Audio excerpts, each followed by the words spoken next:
Welcome to this explainer. Okay, let's dive right into this because today we are looking at a spiritual blueprint that completely redefines what it means to be an overcomer. Now, we aren't getting bogged down in endless end times prophecy debates today. Instead, we're focusing on the absolute ultimate path to practical, everyday spiritual maturity. I mean, how do you go from just barely surviving life to actually fulfilling a divine calling? Well, let's find out. So, what does it actually mean to be an overcomer? Usually we think of it as just surviving a really tough week or maybe getting through a personal crisis. But the blueprint we're unpacking today totally flips that script. It's not just about earthly survival, it's about a staggering ultimate goal, actively sharing in Christ's heavenly throne. It's a literal divine vocation. Everything we're exploring today hinges on this specific verse from Revelation 12. They triumphed over him by the blood of the Lamb and by the word of their testimony, for they did not cling to life even in the face of death. This isn't just some nice poetry, guys. This is the literal linchpin of our entire strategy for victory.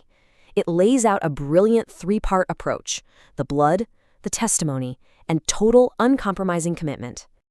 Here is the architectural arc we're going to follow today. 1. The call to overcome.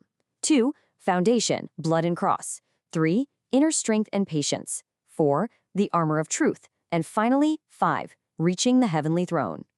All right, let's jump right into section 1, the call to overcome and fulfilling God's ultimate plan.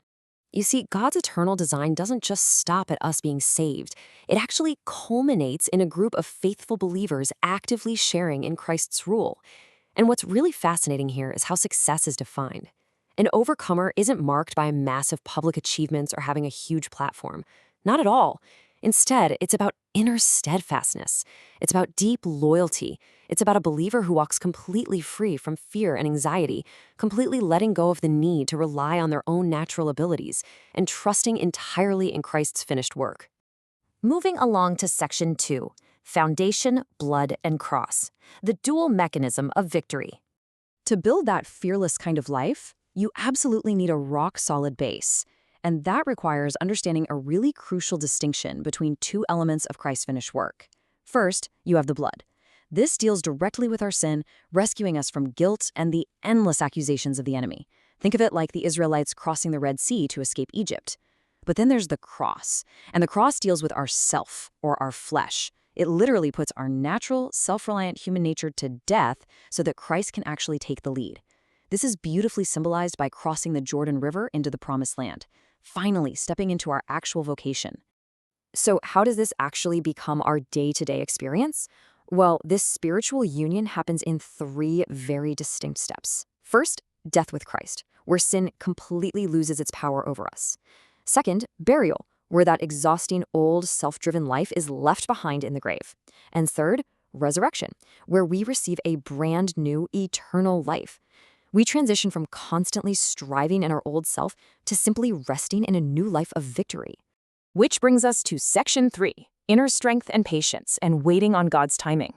When we face intense resistance or just deep weariness in our spiritual journey, we basically have a choice. Human effort relies entirely on your own willpower. It's forcing things, trying harder, gritting your teeth, and honestly, that usually just leads to burnout and confusion. True inner spiritual strength is the exact opposite. It relies entirely on yielding to the Holy Spirit. We don't overcome the enemy by having incredibly strong minds or sheer force of personality. No, we overcome by a total, active dependence on God's Spirit. But here's the catch. Relying on the Spirit requires something that is incredibly difficult for most of us: waiting. Patience is practically the ultimate test of faith. Think about the biblical story of Elijah for a second. He saw the incredible instant fire of God's power on Mount Carmel, but right after that, he had to wait and pray patiently for the rain of God's grace. God's delays aren't denials, folks. They are specifically meant to build our inner strength and align us perfectly with His timing. Let's pivot to section 4, the armor of truth and surviving spiritual warfare. As we mature in patience and start stepping into our spiritual calling, the environment around us changes. And the crucial point here is that the enemy's attacks drastically shift in nature too. When you're a new believer, the attacks are usually pretty obvious worldly temptations. But the warning here is super clear.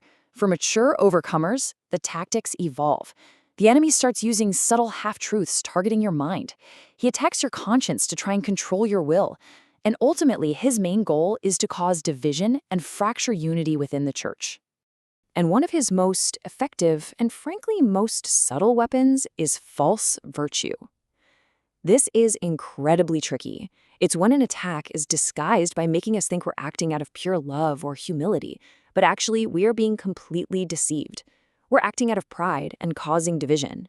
We have to carefully examine the real root of our thoughts and never just act on every sudden impulse without checking it against the truth. So, what is our defense against these super clever mind games? The belt of truth. Grounding our minds in the whole truth of God's word is our primary defense. When the accuser brings up heavy feelings of guilt or clever little half-truths, we don't try to argue using our own human logic. Instead, we silence those accusations by standing firmly on the objective truth of Christ's finished work. And finally, Section 5, Reaching the Heavenly Throne, Our Ultimate Vocation. We are now moving from the battlefield straight up into the throne room, because our calling isn't just about surviving down here on earth. It's a heavenly vocation that's meant to influence the spiritual realm. But listen, there is a massive warning here. True power requires separation from worldly methods. Mixing church ministry with worldly systems, like relying on corporate business tactics or advertising pressure or political diplomacy to try and get spiritual results, it literally strips away true spiritual power and hands that influence right back over to the enemy. To truly live out this heavenly calling, believers have to actively separate from those worldly systems. We absolutely must refuse to compromise the truth just to gain some fleeting popularity or public approval. And furthermore, we just cannot do this alone. We have to work together in complete unity within the body of Christ. We have to actively stand in faith and prayer, relying on corporate fellowship to maintain our spiritual authority, even on those days when we feel physically or emotionally weak. And that brings this entire narrative to a truly breathtaking climax. Revelation 3:21 says, "To the one who is victorious, I will give the right to sit with me on my throne." This is the ultimate reward for the overcomer. After the painful process of the cross, after waiting so patiently, after fighting all those subtle lies with truth, the overcomer is invited to sit securely with Christ, fully sharing in his eternal victory and authority. It's been quite the journey, right? From the Red Sea of our salvation, all the way up to the heavenly throne of our vocation. So as we wrap up this explainer, I want to leave you with a question to really think about today.